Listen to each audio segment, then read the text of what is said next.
So hello' warriors কি খবৰ আজি তোমালোকৰ আহিবলগীয়া যোনটো ফাৰ্ষ্ট ইউনিট টেষ্ট তাৰ বাবে একদম 20টা মোষ্ট ইম্পৰ্টেণ্ট কুৱেশ্যনছ তোমালোকৰ লগত মই ডিছকাছ কৰি দিছোঁ এইকেইটা কুৱেশ্যন তোমালোকে কৰি যাবা অলৰেডি তোমালোকে নিজৰ যোনখিনি কৰিবলগীয়া আছিল সেইখিনিতো কৰিছাই চ' এইকেইটা কুৱেশ্যনো যাতে তোমালোকে পাহৰি নোযোৱা সেইটো কাৰণে মই ভিডিঅ'টো বনাই দিছোঁ মষ্ট ইম্পৰ্টেণ্ট খুবেই ইম্পৰ্টেণ্ট কুৱেশ্যনছ মই তোমালোকৰ লগত ডিছকাছ কৰি দিওঁ একদম ভিডিঅ'টো শেষলৈ চাই থাকিবা অ'কে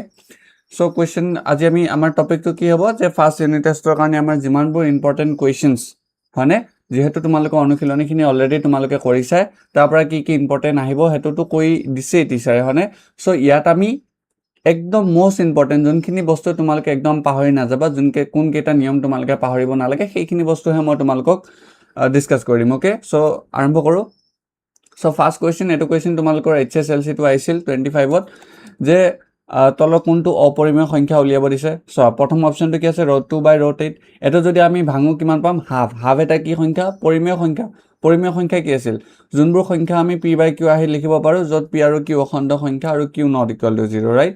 সো তেনেবোৰ সংখ্যাক আমি কি সংখ্যা বুলি কওঁ পৰিমেয় সংখ্যা সো তেনে ক্ষেত্ৰত আমাৰ এটো কি হ'ল হাফটো এটা পৰিমেয় সংখ্যা এণ্ড √3/3 √5 এই সংখ্যাটো যদি আমি সৰল কৰো কি পাম √15 তলত 15 ৰাইট সো 15 তোমালোকে কাটি নিদিবা তোমালোকে এনেকুৱা নকৰিবা যে 15 কাটি পেলাই √1 লিখিছা এটো ভুল এটো নকৰিবা সো যেহেতু 15 টো কি আমি কি পাইছিলো যে কোনোবা এটা সংখ্যা যেতিয়া অপৰিমেয় সংখ্যা মিন্স ইৰেশনাল নাম্বাৰ এটাক যদি আমি ৰেশনাল নাম্বাৰে যদি আমি ডিভাইড কৰো তেতিয়া আমি এনসাৰটো কি পাও অপৰিমেয় সংখ্যা পাও অলৰেডি তোমালোকক কৈ দিছিলো সো এতিয়া অপচন বি টো আমাৰ কি হ'ল অপৰিমেয় সংখ্যা then তলৰটো কি আমি কেনেকৈ লিখিব পাৰো √5/22 5 divided by √20 then 5 4 গুণ 20 কি লিখিব পাৰো 1/√4 1/4 তাৰ পিছত কেনেকৈ লিখিব √1/√4 1/2 1/4 বৰ্গমূল কিমান হ'ব 2 হ'ব আৰু 1 ৰ বৰ্গমূল 1 ঠিক তেনেকৈ আমি অপচন সি আৰু অপচন এটো ডি এনেকৈ কৰিব পাৰো ওকে সো ইয়াৰ পৰা আমাৰ কোনটো option B is the correct answer তলৰ কোনটো অপৰিমেয় নেক্সট কুৱেশ্যন সো 12 15 আৰু 20ৰে বিভাজ্য হোৱা আটাইতকৈ সৰু সংখ্যাটো উলিয়াব দিছে মনত ৰাখিবা আমি যেতিয়া এনেকুৱা কুৱেশ্যনছ কৰো এনেকুৱা কুৱেশ্যন কৰিলে আমি এটা কথা মনত ৰাখিব লাগে যে লসাগু আৰু গসাউ এই দুটা শব্দৰ মিনিংটো জানিব লাগিব গসাউ মিন্স কি গৰিষ্ঠ সাধাৰণ উৎপাদক আৰু লসাগু মানে কি হ'ল লঘিষ্ঠ সাধাৰণ গুণিতক লসাগুত কি হ'ব আমি লসাগু উলিয়ালে এনেকুৱা এটা সংখ্যা পাম যোনটো সংখ্যা আমাক প্ৰথমে দিছিল সেই গুটেই কেইটাৰে যোনটো লসাগু উলাইছো সেই সংখ্যাটোক বিভাজ্য যাব কিন্তু যদি আমি গসাউ উলিয়াম গসাউ মানে কি গৰিষ্ঠ সাধাৰণ উৎপাদক গৰিষ্ঠ মিন্স কি ডাঙৰ সেই সংখ্যাটোৰে যোনটো গসাউ উলাম সেই সংখ্যাটোৰে বাকি কেইটা সংখ্যা ঘৰণ যাব ওকে লসাগুত যোনটো সংখ্যা দিব সেই সংখ্যাটোৰে উলোৱা সংখ্যাটো ঘৰণ যাব আৰু গসাউ কি হ'ব যোনটো সংখ্যা উলিয়াম সেই উলিওৱা সংখ্যাটোৱে আগৰ সংখ্যা কেইটা ঘৰণ যাব মনত ৰাখিবা সো মৌলিক উৎপাদক পদ্ধতি আমি এনেকৈ কৰিছিলো হনে সো তাৰ পৰা লসাগুত আমাৰ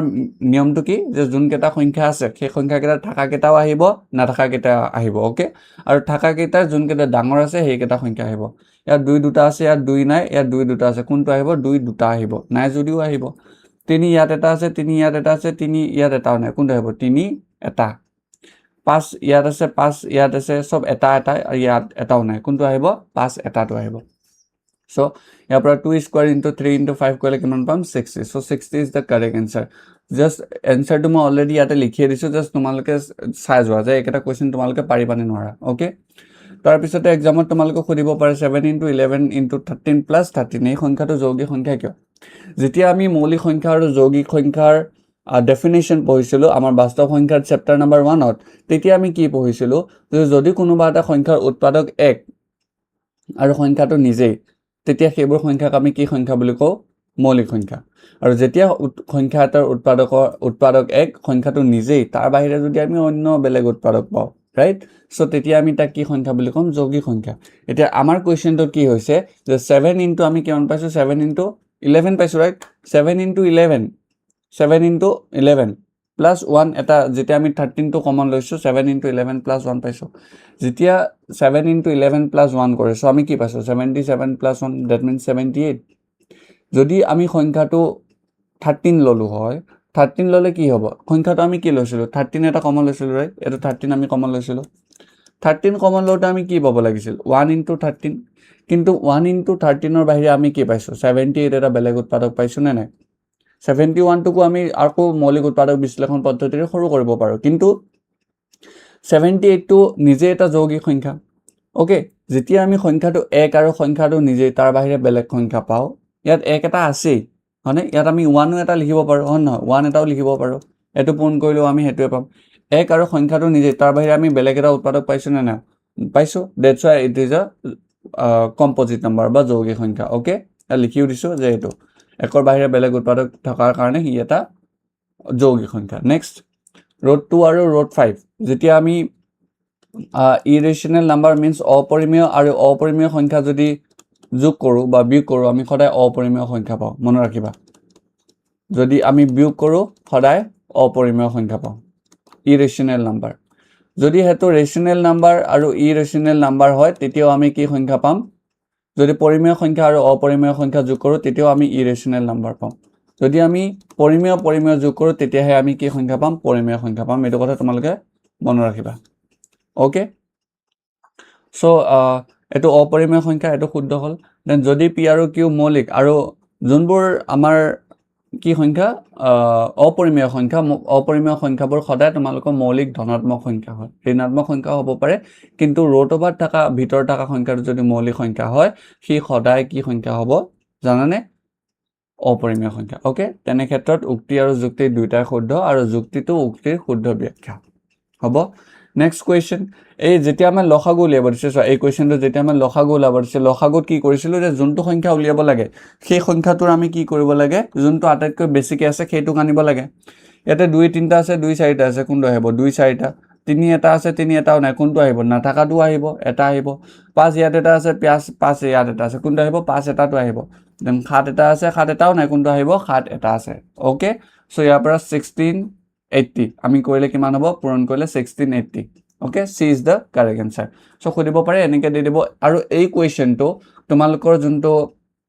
যোনখন নতুন কিতাপ আছে নতুন কিতাপখনৰ একেবাৰে লাষ্টত যোনবোৰ তোমালোকৰ স্যাম্পল পেপাৰ দিয়া আছে হয়নে কোৱেশ্চন প্ৰেক্টিছৰ কাৰণে তাৰ পৰা লৈ আনিছো আৰু এটো কোৱেশ্চন বহুত ইম্পৰ্টেন্ট নেক্সট ইম্পৰ্টেন্ট কোৱেশ্চন হল খুদিব পাৰে ৰুট 2 ৰুট 3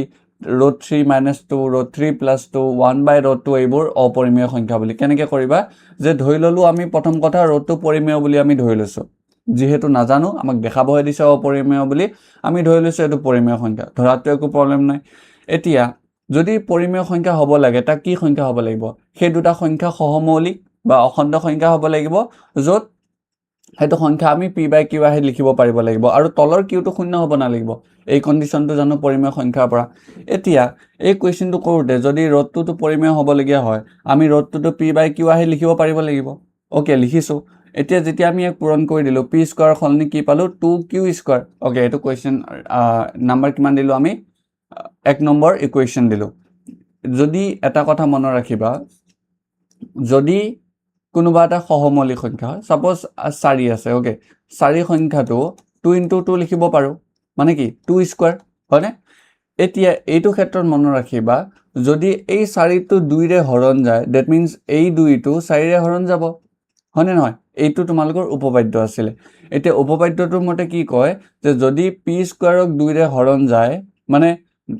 q স্কয়াৰটোক যদি p স্কয়াৰক আমি হৰণ কৰিব পাৰো দ্যাট মিন্স 2 ৰেও আমি p স্কয়াৰক বিভাজ্য কৰিব পাৰো হৰণ কৰিব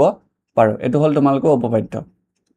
নেক্সট কি হল আকৌ এবাৰ ধৰি ললো যে কোনো স্বাভাৱিক সংখ্যা m ৰ ক্ষেত্ৰত এবাৰ কোনোবা এটা স্বাভাৱিক সংখ্যা m ৰ ক্ষেত্ৰত ধৰিছো যে p = 2m বুলি যেতিয়া এটোক আমি বৰ্গ কৰিছো 4m স্কয়াৰ পাইছো আৰু ইকুৱেশন নাম্বাৰ 2 দিলো এতিয়া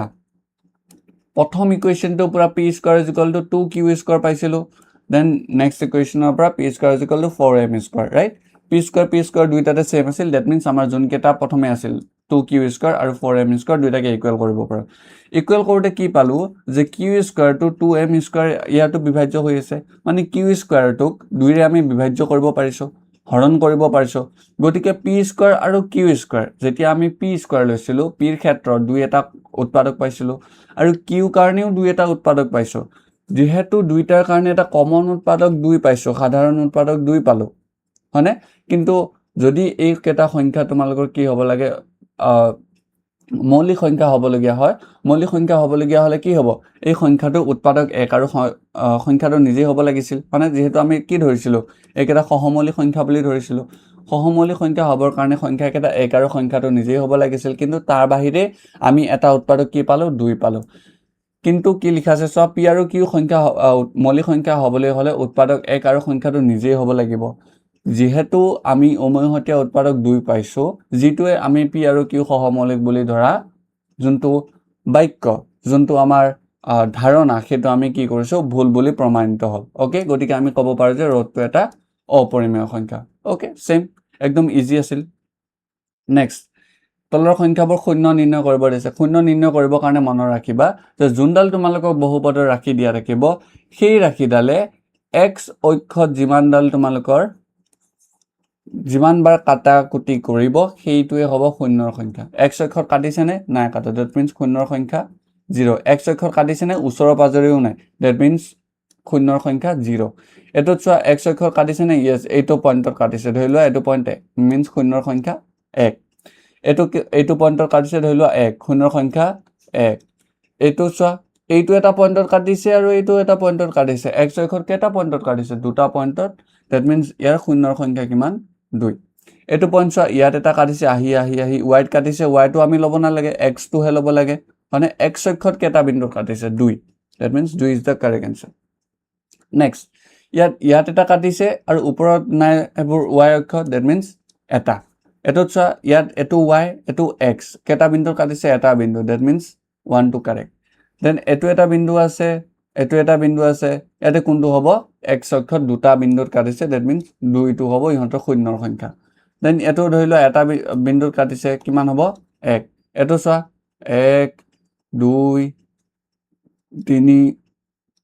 4 5 5 is the correct answer then এটো চোৱা x অক্ষত কেইটা বিন্দুত কাটিছে 1 2 3 3 is the correct answer okay so এনেকে বহুপদৰ সংখ্যা আমি শূন্যৰ সংখ্যা উলিয়াব পাৰো নেক্সট এটা বহুপদ দিয়া আছে আৰু সিহঁতৰ আমাক কি উলিয়াব দিছে শূন্য আৰু সহগৰ মাজৰ পাৰ্থক্য উলিয়াব দিছে ওকে এটা এই কোৱেশ্চনটো কৰোতে আমাক যোনটো ইকুৱেশ্যন দিয়া আছে বহুপদ ৰাখি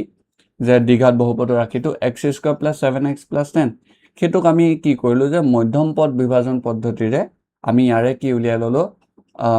শূন্য কেটা উলিয়াই ললো আইদাৰ অৰ কৰি প্লে x = -2 এটা শূন্য হ'ব পাৰে আৰু অৰ x = -5 এটা শূন্য হ'ব পাৰে আমি ধুনিয়াকৈ উলিয়াই ললো এতিয়া -2 আৰু -5 দুটা শূন্য পাইছো এতিয়া এই শূন্য কেটাৰ সমষ্টিটো উলিয়াই লো শূন্য কেটা সমষ্টি উলিয়াওতে আমি কিমান পাইছো -7 আৰু আমাক কি আছিল যদি এটা দ্বিঘাত বহুপদৰ শূন্য আলফা আৰু বিটা হয় মানে ইহঁতৰ প্ৰথম কন্ডিশনটো কি হ'ব যে আলফা আৰু বিটা শূন্য কেটাৰ যোগফল আমাৰ কিমান হ'ব -b/a আৰু সিহঁতৰ শূন্য কেটা পূৰণফল আলফা * বিটা কিমান হ'ব c/a আৰু এই বহুপদটোত ইয়াতে কি লিখো আমি যেতিয়া এটা বহুপদ লিখিলে কি লিখো ax² + bx + c = 0 এনেকে লিখো ৰাইট x² যোনটো সন্মুখত আছে সন্মুখত থকা সংখ্যাটোক আমি কি বুলি কও সহগ বুলি কও মনত ৰাখিবা x ৰ ওচৰত একো নাই দ্যাট মিন্স কি আছে 1 এটা আছে এক এটা লাগি আছে একো নাই মানে 1 মনত ৰাখিবা সো ইয়াৰ x² সহগ কিমান 1 ওকে x ৰ সহগ কি x ৰ সন্মুখত থকা সংখ্যাটো 7 আৰু এটো কি পদ যত চলক লাগি না থাকে তেনেবোৰ পদক আমি ধ্ৰুবক পদ বুলি কও ওকে এটা শূন্য কেটা সমষ্টি -7 কি কৈছিলে -b/a এতিয়া যদি আমি -b/a কৰোতে আকৌ হেতু সংখ্যা পাইছো এতে -7/1 পাম হনে দ্যাট মিন্স আমাৰ কি -x ৰ সহগ / x² সহগ কৰিলে আমি -7/1 পাম দেন শূন্য কেটা যদি পূৰণফলটো কৰিব লাগে আলফা * বিটা = c/a তেনে ক্ষেত্ৰত আমাৰ কি আছিল c টো কি আছিল আমাৰ c টো যত x লাগি না থাকে ধ্ৰুবক পদ / x² সহগ ধ্ৰুবক পদ / x² সহগ ধ্ৰুবক পদ আমাৰ কিমান আছে 10 x² সহগ কিমান 10/1 is the correct answer so আমি যেতিয়া আমাক বহুপদ এটা দিয়া থাকিব শূন্য উলিয়াব দিব আৰু শূন্য কেটা উলিয়াই পেলাই সিহঁতৰ মাজৰ যোনটো শূন্য আৰু সহগৰ মাজৰ পাৰ্থক্য উলিয়াব দিব আমি এনেকে কৰিব লাগিব নেক্সট এটো কোৱেশ্চন এনেকুৱা আমাক কি দিয়া আছে শূন্য দুটা দিয়া আছে ইয়াৰ পৰা আমি দ্বিঘাত বহুপদটো উলিয়াব লাগে দীঘল বহুপদ উলিয়াব দিবৰ কাৰণে এটা মনত ৰাখিবা দীঘল বহুপদ উলিয়াবৰ কাৰণে সিহঁতৰ যোনটো জেনেৰেল ষ্ট্ৰাকচাৰ যোনটো জেনেৰেল চিত্ৰ এইটো x স্কয়াৰ মাইনাছ সমষ্টি ইনটু x প্লাছ গুণফল ইজ ইকুৱেল টু 0 মনত ৰাখিবা সো আমাক শূন্যকেইটা দি আছিল শূন্যকেইটা সমষ্টি উলিয়ালো শূন্যকেইটা গুণফল উলিয়ালো আৰু এই সূত্ৰটোত বহাই দিলো য'ত সূত্ৰটো কি কৈছে যে যেতিয়া আমি x স্কয়াৰ কৰিম তাৰ পৰা যদি আমি মাইনাছ কৰো শূন্যকেইটাৰ সমষ্টি ইনটু x প্লাছ সংখ্যাকেইটা গুণফলৰ লগত যদি যোগ কৰো আমি এনসাৰটো 0 পাম হেতু কথা কৈছে ওকে নেক্সট যদি বহুপদ এইটো আছে kx square plus 2x plus 3k শূন্যকেইটাৰ যোগফল আৰু পূৰণফল সমান বুলি কৈছে যোগফল আৰু পূৰণফল সমান ধৰি ললো এই বহুপদটোৰ কি আমাৰ শূন্য আলফা আৰু বিটা ইহঁতকেইটাৰ যোগফল কি হ'ব আলফা প্লাছ বিটা আৰু পূৰণফল কি হ'ব আলফা ইনটু বিটা ইহঁতকেইটা আমাক কুৱেশ্যন মানে কি কৈছে সমান বুলি কৈছে প্ৰথমে আলফা প্লাছ বিটা উলিয়াই লো দেন আলফা ইনটু বিটা উলিয়াই লো দুটা সমান কৰি দিম যোনটো ওলাই আমাৰ হেতু এনসাৰ ওকে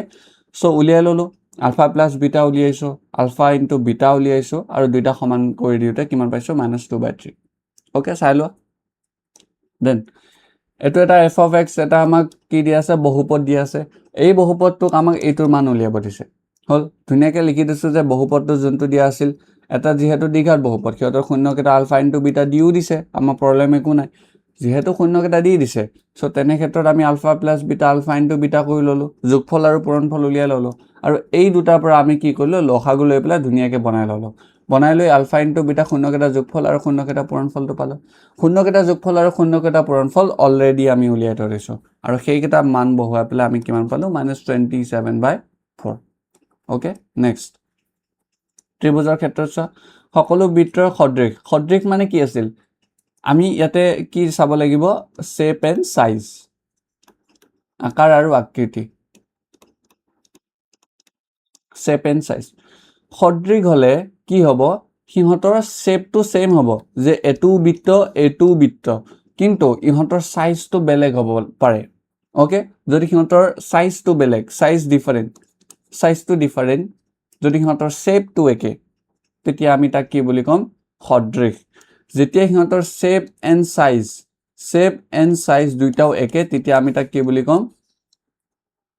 সৰ্বসম মনত ৰাখিবা সো সকলো বৃত্ত সদৃশ হ'ব পাৰে এতিয়া যদি মই সৰুকে এটা আঁকিটো ডাঙৰকে এটা আঁকিটো সিহঁতৰ শেপটো একে কিন্তু সাইজটো বেলেগ হয়নে সো সকলো বৰ্গ তেনে ক্ষেত্ৰত কি হ'ব সদৃশ হ'ব সকলো ডেশ ত্ৰিভুজ সদৃশ সকলো সমবাহু ত্ৰিভুজ সদৃশ হ'ব ওকে সদৃশ হ'ব ৰাইট সদৃশৰ মিনিংটো বুজি পালা দেন সমসংখ্যক বাহু থকা দুটা বহুভুজ সদৃশ হ'ব যদি সিহঁতৰ অনুৰূপ কোণবিলাক সমান আৰু অনুৰূপ বাহুবোৰ সমানুপাতিক হয় এটা উপপাদ্য ধুনিয়াকে চাই লবা ইম্পৰ্টেন্ট কোৱেশ্চন যেহেতু মই জাস্ট তোমালোকক ডিসকাস কৰি দিছো সো উপপাদ্য 6.1 ত কি কৈছে যে এডাল ৰেখা এটা ত্ৰিভুজৰ ওপৰত যদি যোনডাল তলত আছে BC ৰ সমান্তৰালকৈ যদি আৰু এডাল ৰেখা আমি আঁকি দিও মানে আমি কি দেখাব লাগে যে ইহঁত কেইটাৰ যোনকেইটা অনুপাত AD divided by DB equal to AE divided by EC বুলি আমি দেখুৱাব লাগে হেতুৱে দিয়া আছে ইয়াতে ওকে প্ৰথমে জি দিয়া আছে জি প্ৰমাণ কৰিব দিয়া আছে লিখিলোৱাৰ পিছত কি কৰিলো যে এই ADE এই ত্ৰিভুজটোৰ পৰা আমি কি পালো যে ADE আৰু এই ডাঙৰ ত্ৰিভুজটো ABC আৰু ADE এই ত্ৰিভুজ আৰু এই গোটেই ডাঙৰ ত্ৰিভুজটো ওকে ডাঙৰ ত্ৰিভুজটো হেতুৰ পৰা আমি কি পাইছো যে মনত ৰাখিবা যোন কেটা কোণ একে সাইডে দেখা পায় একে নিচিনা দেখা পাইছে সো এটোত ইফালে হেলনিয়াকে আছে আৰু তলটো এনেকে হেলনিয়াকে আছে হনে এতিয়া যেহেতু একে সাইডতে আছে দুইটা তেতিয়া আমি তাক কি বুলি কম অনুৰূপ কোণ বুলি কম যদি দুডাল সমান্তৰাল ৰেখাৰ ধৰিলোৱা যদি আমাক এই কোণটো এইটো কোণ আৰু এইটো কোণ দিলে হয় আমি কি বুলি কলো হয় দুডাল সমান্তৰাল ৰেখা এডাল ছেদক আৰু সিহঁতৰ যোনটো আমাৰ বিপৰীত সাইডে থকা কোণ তাক কি বুলি কম অন্ত একান্তৰ কোণ যেহেতু আমাৰ এক সাইডে আছে তেতিয়া আমি ইয়াক কি বুলি কম অনুৰূপ কোণ আৰু এই ত্ৰিভুজটো এটো অনুৰূপ কোণ এটো অনুৰূপ কোণ আৰু কোণটো যোনটো কোণ আছে DAE আৰু BAC দুইটাতে আছে সাধাৰণ কোণ ওকে এতিয়া কোন স্বীকাৰ্য মতে আমি কি পালো যে ত্ৰিভুজ দুটা সদৃশ যেহেতু ত্ৰিভুজ দুটা সদৃশ আমি কি লিখিব পাৰো AD divided by AB AD হল সৰু ত্ৰিভুজটো AB হল ডাঙৰ ত্ৰিভুজটো right so AD by AB by AD equal to AC by AE এটো লিখিব পাৰো ৰাইট এতিয়া আমি কি কৰিলো যে আমাক কি লাগে, আমি দেখুৱাব কি লাগিছিল যে AD বাই DB এইটো দেখুৱাব লাগে, আৰু আমি কি পাইছোঁ AD বাই এই গোটেইডাল হয়নে, যে গোটেইডালৰ আমাৰ কি এটা ছাইডটো আমাক নালাগে, এটা ছাইড নালাগে, ডেট মিনছ আমি দুইটাতে -1 কৰি লৈছোঁ। অ'কে, যদি আমাক দুইটা ছাইডো লাগে তেতিয়া আমি +1 কৰিলোঁ হয়, যদি যিহেতু আমাক এটাও নালাগে তেতিয়া আমি ইয়াক কি কৰিম -1 -1 কৰি দিয়াৰ লগে লগে লসাগু ল'লোঁ, লসাগু লৈ আমি কিমান পালোঁ BD বাই AD = EC বাই AE। অ'কে, এতিয়া ইয়াৰ পৰা আমি কি লিখিব পাৰোঁ যে ওপৰত লৈ গ'লোঁ, একেটা ওপৰত লিখি দিলোঁ AD বাই BD = AE বাই EC। প্ৰব্লেম নাই একো, চ' একেটা জাষ্ট খালি আমি এনেকৈ উল্টাকৈ লিখিছোঁ। Next question, so' same question AM by AB, এইটো চেম AM by AB = AN by AD বুলি আমি দেখাব লাগে। চেম আগৰটোৱে ধুনীয়াকৈ এপ্লাই কৰিব পাৰা। প্ৰথম ত্ৰিভুজটোৰ পৰা এটা পাম, ইকুৱেশ্যন নাম্বাৰ 1 দিলোঁ, ছেকেণ্ড ত্ৰিভুজটোৰ পৰা এটা পালোঁ, ইকুৱেশ্যন নাম্বাৰ 2 দিলোঁ হয়নে, দুইটাতে কি এইটো AL বাই AC আৰু ইয়াতে AL বাই AC দুইটা চেম হয়নে, যিহেতু দুইটা চেম চ' AM by AB = AN by AD লিখিব পাৰোঁ, যোনটো আমাক প্ৰমাণ কৰিব দিছিলে। অ'কে, ইজি কুৱেশ্যন, ধুনীয়াকৈ চাই ল'বা। দেন ট্ৰিগন'মেট্ৰিৰ এখন chart important, not only for your first unit test, একদম HSLCৰ কাৰণে বহুত ইম্পৰ্টেণ্ট। চ' ধুনীয়াকৈ চোৱা, মানবোৰ বহাব লাগে আৰু জাষ্ট আমি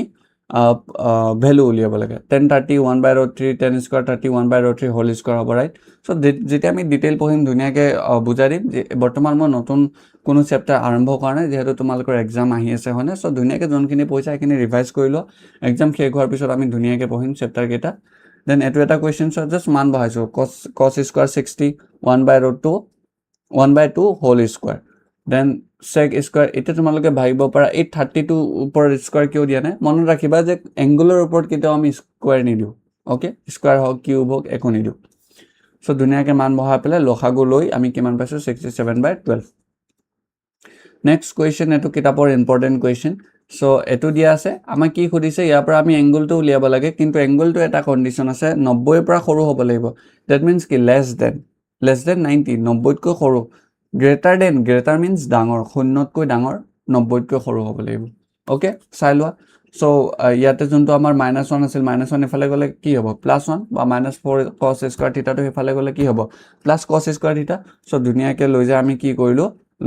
স্কোৱাৰটো ইফালে যায় ৰুট অভাৰ হ'ল, ৰুট অভাৰ হওঁতে হাফ হ'ল, চ' থিটা মানটো আমি কিমান পালোঁ cos 60 মিনছ হাফ, আৰু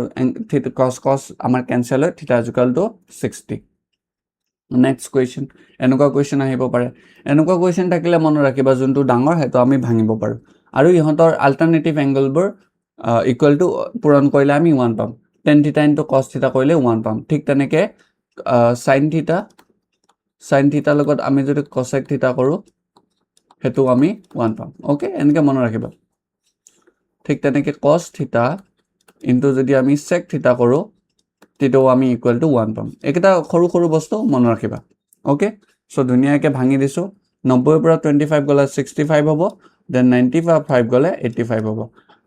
5 ডিগ্ৰী এংগল কেইটা, ইয়াত এটা 5 ডিগ্ৰী আছিল, ইয়াত এটা 5 ডিগ্ৰী আছিল, দুইটা একে আনিলোঁ। 10 ইনটু cot, tan থিটা cot থিটা কিমান 1, য'ত থিটা ছেম, য'ত থিটা কেইটা ছেম